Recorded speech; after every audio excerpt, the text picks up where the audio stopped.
ఓం నమ శివాయ, శ్రీమాత్రే నమః. మిత్రులకి, శ్రేయభిలాషులకి, అలాగే నన్ను ఎంతగా ఆదరిస్తున్న యూట్యూబ్ ప్రేక్షకులందరికీ కూడా పేరు పేరు ధన్యవాదాలు. మిత్రులారా, మీ అందరికీ పరాదేవత ఎలవెల్లా మీతో ఉండి మీ మనోవాంఛ నెరవేర్చాలని మనస్ఫూర్తిగా కోరుకుంటున్నాను. చాలామంది మిత్రులు, అక్క చెల్లెలు మెయిల్స్లోను, కామెంట్స్లోనూ గురువుగారు ఈరోజు చంద్రగ్రహణం ఉంది కదా, అలాగే పౌర్ణమి కూడుకుని ఉంది కదా, ఏదైనా తేలికైన లక్ష్మీ కారకత్వంగా ఉండే ఉపాయం చెప్పండి. తంత్రంలో చాలా ఉపాయాలు ఉన్నాయి, మీరు చెప్పారు, చాలా వీడియోలో చెప్పారు. కానీ మాకు తేలికగా లక్ష్మీ యోగం కలగడానికి ఏదైనా మార్గం ఉందా అని చాలామంది అడిగారు. మీరు ఈ గ్రహణ సమయాన్ని, ఈ పౌర్ణమిని మీరు సరిగా సద్వినియోగం చేసుకోగలిగితే మీకు లక్ష్మీ యోగం కలుగుతుంది. లక్ష్మీ యోగం అంటే ధనము, ఆస్తులు, పాస్తులే కాదు, ఆరోగ్యము, మానసిక ఆరోగ్యము, కుటుంబ ఆరోగ్యము, ఇవన్నీ కూడా కలుగుతాయి. ఈ గ్రహణం అనేది కొంతవరకు కొన్ని రాసుల వారికి నకారాత్మకమైన స్థితిని కలగజేస్తాయి. కానీ మీరు గ్రహణ సమయంలో ఎవరైతే ఒక చిన్న ముద్ర, చిన్న మంత్రాన్ని మీరు సాధన చేసినట్లయితే ఖచ్చితమైన ఫలితాన్ని పొందగలుగుతారు. ఆ ముద్ర ఏంటి, ఎలా సాధన చేయాలో మీకు నేను వివరిస్తాను. ముద్ర వచ్చేసి లక్ష్మీ కుబేర ముద్ర. మీరు చేతులు చూడండి, ఈ 3 వేలు లోపల పెట్టుకోండి. ఈ 3 వేలు, ఈ 2 వేలు ఇలా పెట్టుకోండి. ఈ మన బొటన వేలు, చూపుడు వేలు, మధ్య వేలు ఇలా పెట్టుకోండి.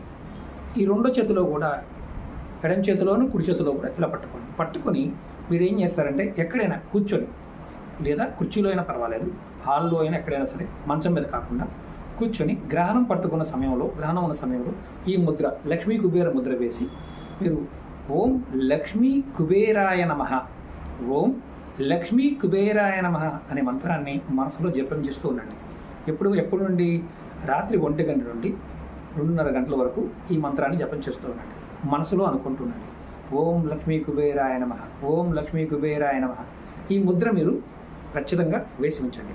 ఒకవేళ ముద్ర మీకు 10 నిమిషాలు వేశారు, ఇబ్బందిగా ఉంది, ముద్ర తీసేసి మీ 2 చేతుల్ని ఇలా పెట్టుకొని, మీ హృదయ భాగంలో పెట్టుకొని, ఇలా పెట్టుకొని మీరు మనసులో ఓం లక్ష్మీ కుబేరాయ నమః, ఓం లక్ష్మీ కుబేరాయ నమః అనుకోండి.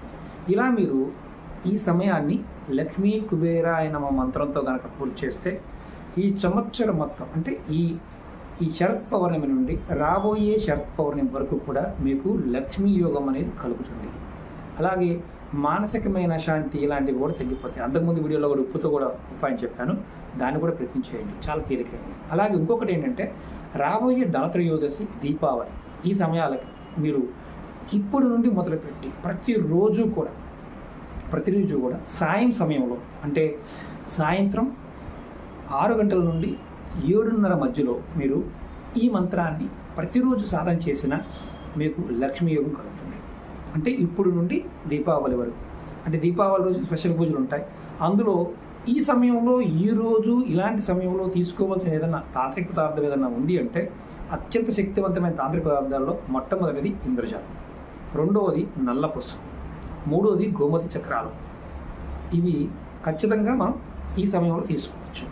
అలాగే మనం మనంగా సిద్ధింప చేసుకోవాలి అనుకున్నప్పుడు ఈరోజు మన ఇంట్లో ఉన్న దేవతా వస్తువులు, శంకులు కావచ్చు, గోమతి చక్రాలు కావచ్చు, నల్ల పసుపు కావచ్చు, దేవతా పటాలు కావచ్చు, నిమ్మల ఈకలు కావచ్చు, తాంత్రిక పదార్థాలు ఇంద్రజాలు కానీ, హతజోడి లాంటివి కూడా చంద్రుడికి చూపించవచ్చు. అది కూడా ఎన్ని గంటల లోపు? 11 గంటల లోపే చేయాలి. మీరు వీలైతే సాయంత్రం 7 నుండి 9 లోపు చేసినా చాలా ఉత్తమంగా శక్తి పొందుతాయి. లక్ష్మీదేవి వస్తుంది. లక్ష్మీదేవి ఖచ్చితంగా ఆ వస్తువుల్లోకి రావటం మీకు అత్యంత అద్భుతమైన శక్తిని ఇస్తుంది. మీరు వీలైనంత వరకు ఈరోజు ఈ మంత్రాన్ని చేయండి. అలాగే ఇంకా వీలు కాలేదు, ఏం గురుమంత్రం లేదనుకోండి, నమశివాయ, నమో నారాయణాయ, ఓం మహాలక్ష్మియే నమః, ఓం సరస్వతియే నమః. విద్య కావాల్సిన వారు సరస్వతిని, ధనయోగం కావాల్సిన వారు లక్ష్మీదేవిని, అలాగే మానసిక ప్రశాంతత కావాలనుకున్నవారు చంద్రభగవానుని, ఓం చంద్రాయ నమః. అలాగే ధనం కావాలనుకునేవారు ఓం కుబేరాయ నమః. ఇలా మీరు ఏ మంత్రాన్నైనా ఈ సమయంలో నామమంత్రాన్ని జపం చేయండి, విశేషమైన ఫలితం కలుగుతుంది. నేను ఒకటి మాత్రం గ్యారెంటీ చెప్పగలను, 100% మీరు ఇది చేస్తే మీ జీవితంలో రాబోయే రోజుల్లో ఏదైతే నెగటివ్, నకారాత్మకమైన గ్రహస్థితులు ఉన్నాయో అవన్నీ కూడా మిమ్మల్ని ఏమీ చెయ్యవు. ఎందుకంటే యక్షరాజు అయిన కుబేరుడు మనకి ఖచ్చితంగా అద్భుతమైన శక్తిని ఇస్తారు. కుబేరుడు యొక్క అనుగ్రహం కలిగింది అంటే శివుడి యొక్క అనుగ్రహం కలిగినంత ఫలితం ఉంటుంది. శివుడు స్వయంగా వరం ఇచ్చిన వాడు కుబేరుడు. లక్ష్మీ యోగం పొందాలనుకునేవారు ఖచ్చితంగా ఈ ప్రయత్నం చేయండి. ఆ అమ్మవారి యొక్క అనుగ్రహం, పరాదేవత యొక్క అనుగ్రహం చేత మీరు ఖచ్చితంగా మంచి ఫలితాలని పొందుతారు. మీ అందరికీ కూడా మానసికంగా, ఆర్థికంగా, కుటుంబపరంగా మంచి జరగాలని మరొక మారు అమ్మవారిని, పరాదేవతను కోరుకుంటూ మీకు నమస్కారం చేసుకుంటున్నాను. ఓం నమః శివాయ. శ్రీమాత్రే నమః.